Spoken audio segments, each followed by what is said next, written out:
بسم الله الحمد لله والصلاة والسلام على رسول الله وعلى آله وصحبه ومن والاه أما بعد. قال الله عز وجل في محكم تنزيله بعد أعوذ بالله السميع العليم من الشيطان الرجيم من همزه ونفخه ونفثه. بسم الله الرحمن الرحيم.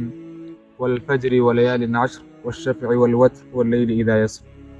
ترمو مسلمانانو رونو نوسكمي لسو رواني دي عشر ذي الحجة ما چې کوم آیتونه ولسو قرآن کریم کې الله رب العالمین دې طرف ته اشاره کړې ده چې ولیال عشر مفسرین فرمایي هلته ولیال عشر مراد ده او اورنۍ لس ورځې ذی الحجې مراد دي.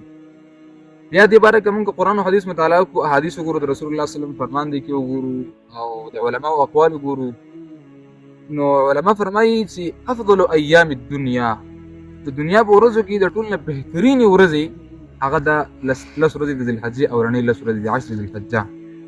دې باره کې رسول الله صلی الله علیه وسلم حدیث یو ګورو رسول فرمایي ما من ایام العمل الصالح فيهن، یعنی دسی نور ورځې نشته چې باید کې عمل صالح الله رب العالمین ته ډیر زیات خوښ وي د دې ورځو نه. معنا دا شو چې په دې ورځو کې الله رب العالمین د نیک عمل به انتهایی خوښ دی او د نیک عمل یو خاص درجه په دې ورځو کې وي. بل دا دی چې علما حتی چې دلته علما دا نقطه بیان کړی دا چې د رمضان د اخرنۍ عشره چې کومه ده د دې د کوم ورځې چې دي د عشر ذی الحجه د هغې نه هم ډېرې زیاتې بهترین دي. البته د علما فرمایي د رمضان چې کوم شپې دي لس هغه بهترین دي، خو ورځې چې کوم د رمضان دي د رمضان المبارک چې کوم ورځې دي نو ذی الحجې د هغې ته نه رسېږي، یعنی ذی الحجې د هغې نه بهترین دي. په دې کې حافظ ابن رجب رحمه الله فرمایي چې ان شهر ذی الحجه افضل الاشهر الحرم حيث كان اعظمها حرما. د حرمت په میاشتو کې د ذی الحجې میاشت او بیا په دې کې د اورنۍ لس ورځې د ډېر زیاته قیمتي دی. په دې کې نیک اعمال یو خاص اهمیت لري د الله رب العالمین په نیز باندې.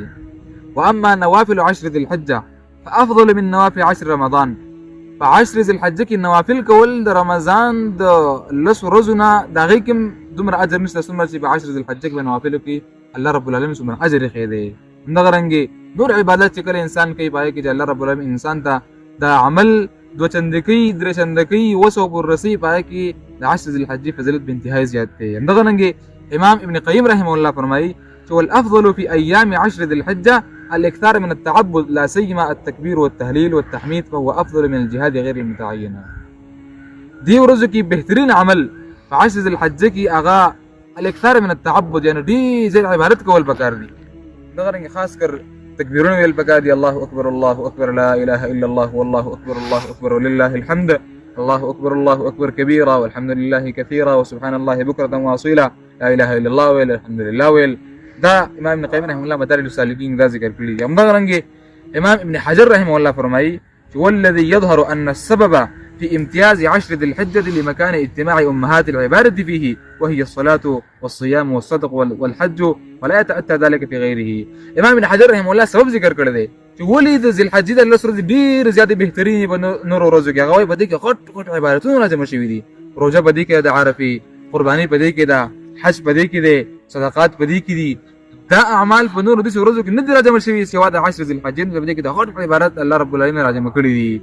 همدغه رنګې شیخ الاسلام ابن تیمیه رحمه الله دې باره کې قول شته فرمایي واستيعاب عشر ذي الحجة بالعبادة ليلا ونهارا افضل من جهاد لم يذهب فيه نفسه وماله.